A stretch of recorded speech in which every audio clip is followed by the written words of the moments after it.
بسم الله الرحمن الرحيم. مولاي صل وسلم دائما ابدا على حبيبك خير الخلق كلهم. السلام علیکم ناظرین، آپ کے سامنے اسلامی عقیدے پیش کیے جا رہے ہیں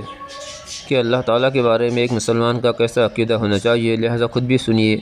اور ہر مسلمان کو شیئر کیجیے تاکہ سب کو علم دین حاصل ہو، اسلامک انفارمیشن حاصل ہو۔ اللہ آسمانوں اور زمین کا نور ہے۔ اس کے نور کی مثال ایسی ہے کہ گویا ایک تاپ ہے جس میں ایک چراغ ہے، اور چراغ ایک قندیل میں ہے، اور قندیل ایسی صاف شفاف ہے کہ گویا موتی کا سا چمکتا ہوا تارا ہے۔ اس میں ایک مبارک درخت کا تیل جلایا جاتا ہے، یعنی زیتون کا، کہ نہ مشرق کی طرف ہے نہ مغرب کی طرف۔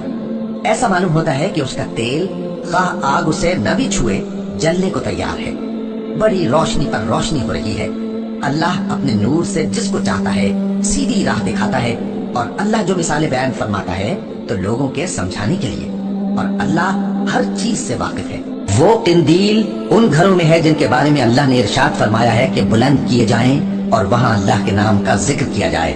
اور ان میں صبح و شام اس کی تسبیح کرتے ہیں۔ ایسے لوگ جن کو اللہ کے ذکر اور نماز پڑھنے اور زکوٰۃ دینے سے نہ سوداگری غافل کرتی ہے نہ خرید و فروخت، وہ اس دن سے جب دل خوف اور گھبراہٹ کے سبب الٹ جائیں گے اور آنکھیں اوپر چڑھ جائیں گی ڈرتے ہیں، تاکہ اللہ ان کو ان کے اعمال کا بہت اچھا بدلہ دے اور اپنے فضل سے زیادہ بھی عطا فرمائے، اور اللہ جس کو چاہتا ہے بے حساب رزق دیتا ہے۔ اللہ تبارک و تعالیٰ کو اوپر والا کہنا کیسا ہے؟ جیسے کہ بڑی بوڑھیاں اکثر یہ کہہ دیتی ہیں کہ جی اوپر والا جانے، یا لوگ اشارہ کرتے ہیں کہ جو اوپر تو اللہ تعالیٰ ہے اور نیچے آپ ہیں، تو ایسا کہنا کیسا ہے؟ دیکھیے، علماء اسلام اس پر متفق ہیں کہ اللہ تبارک و تعالیٰ نے جو قرآن میں فرمایا کہ لیسا کمثلہ شیء، اللہ تبارک و تعالیٰ کی مثل کوئی شے نہیں ہے۔ شے کہتے ہیں موجود کو، تو جتنی کائنات میں چیزیں ہیں جو موجود ہیں وہ سب شے ہیں، اور اللہ تعالیٰ کا دعویٰ یہ ہے، اللہ تعالیٰ نے ہمیں خبر دی ہے کہ کوئی بھی شے اللہ کی مثل نہیں ہے۔ لہٰذا معلوم یہ ہوا کہ ہم اللہ کی مثل نہیں ہیں، اور ہمارے کیا ہیں؟ آنکھیں ہیں، ہاتھ ہیں، پیر ہیں، ہمارے اعضاء ہیں، ہم ایک جسم رکھتے ہیں، ہم ایک جگہ میں ہوتے ہیں، ہماری طرف اشارہ کیا جا سکتا ہے، یہ آگے ہے، یہ دائیں ہیں، یہ بائیں ہیں، وہ پیچھے کھڑا ہے، یہ اوپر کھڑا ہے، وہ نیچے کھڑا ہے، تو یہ سمت ہمارے لیے ثابت ہے۔ تو جب اللہ تعالیٰ ہماری مثل نہیں ہے تو معلوم ہوا کہ نہ اس کے لیے کوئی سمت ہے، نہ اس کی طرف اشارہ کیا جا سکتا ہے، تو لہٰذا یہ کہنا غلط ہوگا کہ اللہ تبارک و تعالیٰ آسمان پر ہے۔ سوال یہ پیدا ہوتا ہے، اور یہ سمجھانے کے لیے میں آپ کو عرض کر رہا ہوں کہ جب اللہ تعالیٰ نے کچھ بھی پیدا نہیں فرمایا تھا، کچھ بھی، تب بھی تو اللہ تعالیٰ تھا، بتائیں کہاں تھا؟ کوئی سمت بتا سکتے ہیں؟ نہیں۔ تو اب بھی اللہ تعالیٰ ویسے ہی اس کی کوئی سمت نہیں ہے۔ اب آپ یہ ضرور کوئی سوال کر سکتا ہے کہ نبی کریم صلی اللہ علیہ وسلم نے واضح طور پہ فرمایا، صحابہ کرام جلوہ افروز تھے، سرکار ان کے درمیان تشریف فرما ہیں، سرکار نے ارشاد فرمایا کہ تم بروز قیامت اپنے اللہ تبارک و تعالیٰ کو دیکھو گے۔ تو صحابہ کرام بڑے متعجب ہوئے، اور انہوں نے عرض کیا رسول اللہ کہ ہم اپنے رب کو دیکھیں گے؟ فرمایا کہ ہاں۔ یہ بتاؤ کیا دن میں تم جب آسمان غبار آلود نہ ہو تو سورج کو دیکھنے میں کوئی شک کرتے ہو؟ عرض کی کہ نہیں۔ فرمایا یہ بتاؤ کہ جب رات میں آسمان پر بادل نہ ہو تو کیا 14ویں کے چاند کو دیکھنے میں کوئی شک کرتے ہو؟ عرض کی کہ نہیں۔ فرمایا بس اسی طرح تم واضح طور پہ اپنے رب کو دیکھو گے۔ اب سوال یہ پیدا ہوتا ہے کہ جب اللہ تبارک و تعالیٰ کو دیکھیں گے تو کس طرح دیکھیں گے؟ کہیں نہ کہیں تو کھڑے ہوں گے، کسی نہ کسی طرف تو رخ کریں گے، اللہ تعالیٰ قریب ہوگا یا دور ہوگا، کچھ نہ کچھ تو ہوگا۔ تو اب یہ ایک ایسے کویسچنز ہیں کہ قرآن کی آیت تو کچھ کہہ رہی ہے اور یہ کویسچن بھی اپنی جگہ ویلڈ ہے، تو لہٰذا ہمارے اکابرین نے بیان فرمایا کہ اللہ تبارک و تعالیٰ کو جس وقت دیکھا جائے گا اس کی حیات اور کیفیت کا بیان اس وقت ممکن ہی نہیں ہے، کیونکہ وہ عقل میں نہیں آ سکتی چیز کہ اللہ تعالیٰ ہماری مثل نہیں ہے، اس کے لیے سمت کا تعین نہیں ہو سکتا، اللہ تعالیٰ دائیں بائیں آگے پیچھے اوپر نیچے یہ اس کے لیے ثابت نہیں ہو سکتا، اس کے لیے قریب اور دور نہیں ثابت ہو سکتا، تو پھر کیسے دیکھیں گے اللہ تعالیٰ کو؟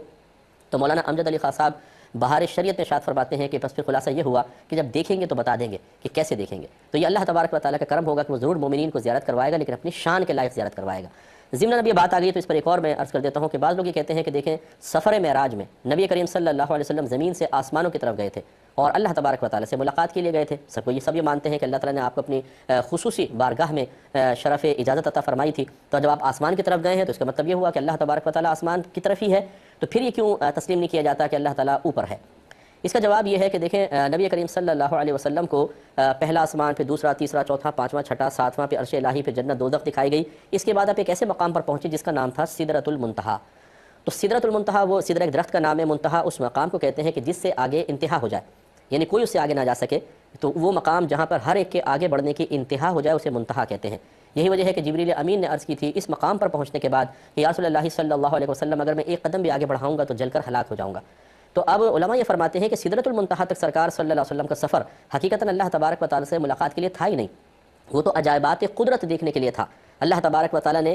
اپنی نشانیاں دکھانے کے لیے آپ کو بلایا تھا۔ سدرۃ المنتہا کے بعد پھر نبی کریم صلی اللہ علیہ وسلم کا وہ سفر شروع ہوتا ہے جو خاص بارگاہ اقدس میں حاضری کے لیے تھا، اور اس کے بارے میں کوئی بھی نہیں بتا سکتا کیونکہ جبریل امین بھی پیچھے رہ گئے اور نبی کریم صلی اللہ علیہ وسلم نے نشاندہی فرمائی نہیں کہ اس کے بعد کہاں گئے تھے، اوپر کو گئے تھے، دائیں بائیں یا نیچے کی طرف کہاں گئے تھے، کچھ پتہ نہیں۔ اسی لیے اعلیٰ حضرت فرماتے ہیں کہ خرد سے کہہ دو کہ سر جھکا لے، یعنی عقل، خرد سے کہہ دو کہ سر جھکا لے، گماں سے گزرنے والے پڑے ہیں یا جہت کو لالے، کسے بتائے کہاں گئے تھے۔ تو یعنی کچھ پتہ نہیں کہ سدرۃ المنتہا کے بعد نبی کریم صلی اللہ علیہ وسلم کس طرف تشریف لے گئے تھے، کہاں چلے گئے تھے اور کس طرح اللہ تبارک و تعالیٰ سے ملاقات ہوئی، اس کی کیفیت کا بیان نہیں ہو سکتا، لہٰذا یہ کہنا غلط ہوگا کہ آپ اللہ تعالیٰ سے آسمانوں پر ملنے کے لیے گئے تھے، کیونکہ آسمانوں پر تو صرف عجائبات قدرت دیکھے تھے، ملاقات تو سدرۃ المنتہا کے بعد ہوئی تھی اور اس میں سمت کا تعین بیان نہیں کیا گیا۔ تو ولا يحيطون بشيء من علمه الا بما شاء وسع كرسيه السماوات والارض، کہ اس کی کرسی نے زمین و آسمان کو گھیرا ہوا ہے۔ تو یہ آیات متشابہات میں سے ہے، یعنی آیات متشابہات ان آیات کو کہتے ہیں جن کے ظاہری معنی کا قصد نہیں کیا جاتا، ظاہری الفاظ کچھ اور ہوتے ہیں لیکن مفہوم اصل میں کچھ اور ہوتا ہے۔ تو ایسا نہیں ہے معاذ اللہ کہ اللہ تعالیٰ نے ایک جیسے میں کرسی پہ بیٹھا ہوں ایسی کرسی اللہ تعالیٰ اس پہ براجمان ہے اور اس کرسی اتنی بڑی ہے کہ اس نے زمین و آسمان کو گھیر رکھا ہے، ایسا نہیں، بلکہ یہاں مراد یہ ہے کہ اللہ تبارک و تعالیٰ کے علم اور اللہ کی قدرت نے پوری کائنات کا احاطہ کیا ہوا ہے۔ ذرا سی توجہ فرمائیے گا، بہت اہم مسئلہ یہ میں نے آج خاص عقائد کا مسئلہ اس لیے لیا کہ ہمیں ان چیزوں کی معلومات کا ہونا بہت ضروری ہے، ذرا سی لغزش ہمارے ایمان میں خلل کا سبب بن سکتی ہے۔ یہاں ذرا سی تفصیل ذہن میں رکھیں، ایک اللہ کی ذات ہے، ایک اللہ کی صفات ہے۔ اللہ تعالیٰ کی ذات میں غور کرنے سے نبی کریم صلی اللہ علیہ وسلم نے منع فرما دیا۔ آپ نے ارشاد فرمایا اللہ کی صفات میں غور کرو، اللہ کی ذات میں غور نہ کرو، اس لیے کہ عقل اللہ کی ذات کا ادراک نہیں کر سکتی۔ لیسا کمثلہ شیء، قرآن میں ہے اللہ کی مثل کوئی شے نہیں ہے۔ جب نہیں ہے تو اب اللہ کا تصور کیسے آئے گا کہ اس کی ذات کیسی ہے؟ تو ہمارے ذہن میں اسی کی تصویر آتی ہے جس کا پہلے ایک تصور ہمارے ذہن میں ہوتا ہے۔ تو اللہ تعالیٰ کسی شے کی مثل ہے ہی نہیں، تو جتنے تصورات آپ کے ذہن میں موجود ہیں وہ تصور اللہ تعالیٰ کے مشابہ ہے ہی نہیں، تو اللہ کا تصور کیسے آئے گا؟ لہذا فرمایا ذات میں غور و تفکر کرو ہی نہیں، تمہاری عقلیں اللہ کی ذات کا ادراک نہیں کر سکتی ہیں۔ ہاں صفات میں غور کرو، اس کے علم کے بارے میں غور کرو، قدرت کے بارے میں، اس کی قہاریت، اس کی جباریت، اس کی رحمانیت کے بارے میں غور کرو۔ لہذا سرکار نے اللہ کی ذات کے بارے میں غور کرنے سے منع فرما دیا۔ اسی غور کی ممانعت یہاں پر بھی آئے گی کہ اللہ تعالیٰ کس مقام پر ہے۔ بھئی اللہ تعالیٰ جسمانیت سے پاک ہے، اس کے بارے میں یہ تصور نہیں کر سکتے کہ وہ کہاں ہے، ذات میں غور کرنے سے منع کر دیا نا، زمین پر ہے، آسمان پر ہے، یہاں ہے، وہاں ہے، یہ ہم بالکل کچھ بھی غور نہیں کر سکتے، بس وہ پوری کائنات کو اپنے علم اور قدرت کے اعتبار سے گھیرے ہوئے ہے۔ خود اس کی ذات کہاں ہے یہ توجہ نہیں کریں، اس کو ہمارے نبی کریم نے منع فرما دیا، اس لیے کہ اللہ کی ذات کا ادراک ہو ہی نہیں سکتا، بس اس پہ غور و تفکر کرنا ہی منع ہے۔ ہاں اللہ تعالیٰ اپنے علم اور قدرت کے اعتبار سے پوری کائنات کو گھیرے ہوئے ہے۔ اس کا مطلب کیا ہے کہ علم کے اعتبار سے گھیرنے کا مطلب یہ کہ اللہ تعالیٰ ہر چیز جانتا ہے، ہر چیز، باریک چونٹی کے قدموں کی سرسراہٹ بھی اللہ کو معلوم ہے، اور قدرت کا مطلب یہ کہ اللہ تعالیٰ ہر معاملے میں تصرف کرنے پر قادر ہے۔ بس یہ آپ ذہن میں رکھیں، جو ہم کہتے ہیں اللہ تعالیٰ ہر جگہ موجود ہے، تو معاذ اللہ جسمانی لحاظ سے نہیں، اس لیے کہ اس کو تو جسم ہی نہیں ہے، جسمانی لحاظ سے موجود نہیں مانتے، بلکہ علم اور قدرت کے اعتبار سے کہ اللہ تعالیٰ کا علم ہر شے کو اپنے گھیرے میں لیے ہوئے ہے، وہ ہر چیز کو جانتا ہے، ہر مقام پہ تصرف پر قادر ہے، لیکن اس کی ذات کیسی ہے اس پہ آپ کو غور و تفکر نہیں کرنا۔ تو اللہ کی کرسی نے زمین و آسمان کو گھیرا ہوا ہے، اس کا مطلب کیا ہے کہ اس کے علم اور قدرت نے تمام کائنات کو گھیرا ہوا ہے، کوئی شے اس کی معلومات سے باہر نہیں، کوئی شے اس کے تصرف سے باہر نہیں، ہر شے کے اوپر وہ تصرف ہے، تصرف کر سکتا ہے، متصرف ہے۔ اب یہاں سوال پیدا ہوا، اچھا اگر اللہ تبارک و تعالیٰ کی ذات کے بارے میں غور نہ کریں، اس کے لیے ایک سمت متعین کرنا منع ہے، کیونکہ جب ذات کو ہم کسی مقام پہ مانیں گے تو سمت پہ مانیں گے، جیسے بھائی ادھر بیٹھے بولوں گا یہ بیٹھے ہوئے،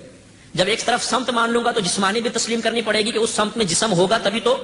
اللہ تعالیٰ جسمانیت سے پاک اور سمت سے پاک، آگے پیچھے اوپر نیچے کہاں ہے ہم نہیں ثابت کر سکتے۔ ایک کوشچن کیا کہ اللہ تبارک و تعالیٰ کے لیے آپ کا لفظ کہا جائے یا تو کا لفظ کہا جائے؟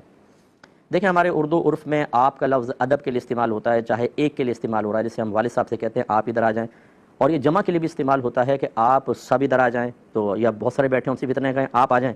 تو وہ اس کا مطلب ہے آپ سب آ جائیں، تو جمع کے لیے بھی استعمال ہوتا ہے۔ تو یاد رکھیے کہ اللہ تبارک و تعالیٰ کی ذات چونکہ واحد و یکتا ہے، اس لیے اس کے لیے ایسے الفاظ کا استعمال ہی افضل اور اولیٰ ہے جس میں یکتائی پائی جائے، جمع کا اس میں تصور نہ ہو۔ اس لیے اللہ تعالیٰ فرماتے ہیں، ہمارے علماء نے منع فرمایا کہ فرماتے ہیں کہ لفظ نہ کہیں، اور آپ کا لفظ اللہ کے لیے کہنا ادب نہیں ہے، بلکہ یہ اس کو سمجھ لیں کہ میں اس کو یہ بھی نہیں کہوں گا کہ بے ادبی ہے بہت بڑی، نہیں، لیکن ادب کے خلاف ہے، ادب ہے تو کہنا، اور اس کی دلیل یہ ہے کہ پورا قرآن پاک اٹھا کے پڑھ لیں، عرب میں واحد کے لیے کاف کی ضمیر استعمال ہوتی ہے، ایاکا، جیسے